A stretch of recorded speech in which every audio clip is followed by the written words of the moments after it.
আমরা আয়ের ক্ষেত্রে দেখেছি যে এখানে স্বল্প আয়ের 33 জন নির্বাচিত হয়েছেন, 11.11 ভাগ তাদের ইয়েটা। আবার কোটি টাকার অধিক বছরে আয় করেন এরকম আছেন 46 জন, তার মানে 15.49 ভাগ।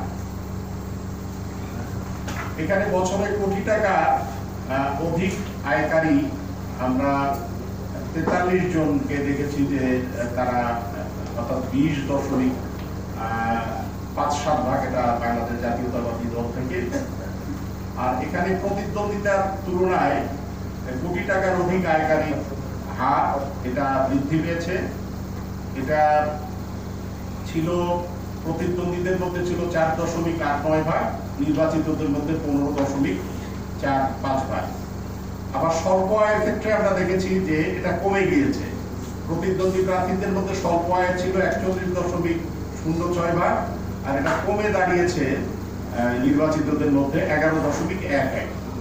আর দ্বাদশ জাতীয় সংসদ নির্বাচনের সাথে তুলনা করলেও দেখা যায় যে এখানে ত্রয়োদশ জাতীয় সংসদ নির্বাচনের এই 5 লাখ টাকা কম যারা আয় করে এটা হারটা বৃদ্ধি পেয়েছে। এটা 5.01 ভাগ ছিল, এটা হয়েছে 11.11। আর এটা কোটি টাকার অধিক আয়কারী এটা ছিল 37.12, সেটা হয়েছে 15.19 ভাগ। নরমালি যেটা দেখা যায় আগের নির্বাচনগুলোতে আমরা দেখেছি যে যারা স্বল্প আয় করে তাদের প্রতিদ্বন্দ্বিতার হারটা আমরা ধীরে ধীরে দেখছিলাম যে নিম্নগামী, এবং যারা অধিক আয় করে তাদের অংশগ্রহণের প্রবণতাটা দেখছিলাম আমরা ঊর্ধ্বগামী। কিন্তু এইবারে কিন্তু এই ফর্মুলাটা মানে খাটেনি, এবার দেখা গিয়েছে কিছুটা ব্যতিক্রম উল্টা দেখা গিয়েছে।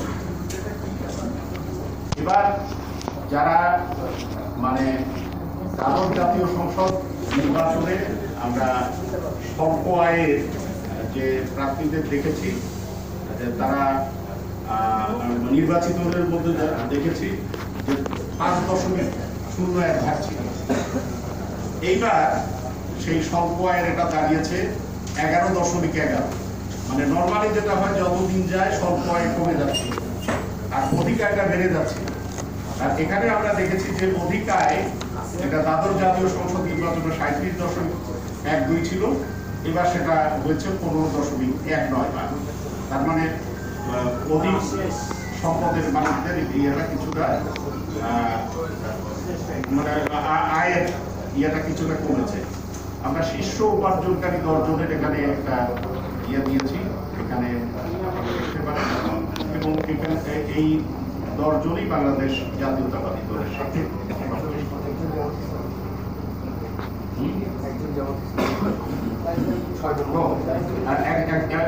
এখানে 9 জন বাংলাদেশ জাতীয়তাবাদী দল, বাংলাদেশ জামাত ইসলামী।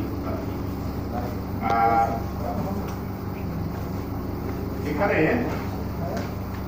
সম্পদের ক্ষেত্রে দেখা যায় যে এই যে 297 জন যারা নির্বাচিত হয়েছেন তার 271 জনেই কোটি টাকার অধিক সম্পদের মালিক। 5 কোটি টাকার অধিক সম্পদের মালিক আছে 62.96 ভাগ। এটা আমরা এই বিশ্লেষণে আমরা দেখেছি যে প্রতিদ্বন্দ্বিতার তুলনায় কোটিপতিতে নির্বাচিত হওয়ার হার এটা বৃদ্ধি পেয়েছে।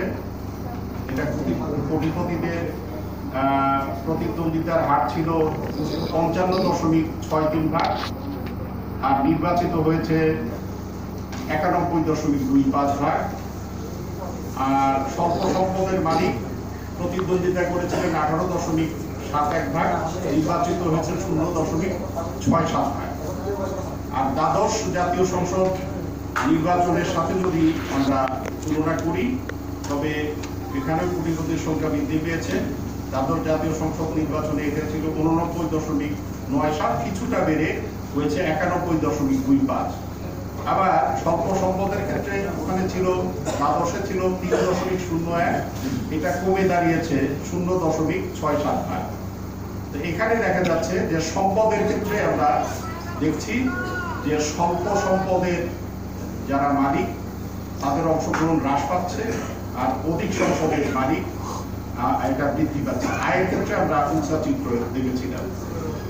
এখানে শীর্ষ সম্পদশালী যে 10 জন, এই 10 জনের মধ্যে আমরা 9 জন দেখছি বাংলাদেশ জাতীয়তাবাদী দলের, আর 1 জন স্বতন্ত্র প্রার্থী। ঋণের ক্ষেত্রে আমরা দেখছি যে 147 জন, 297 জনের মধ্যে 147 জনের ঋণ আছে, প্রায় অর্ধেক এটা।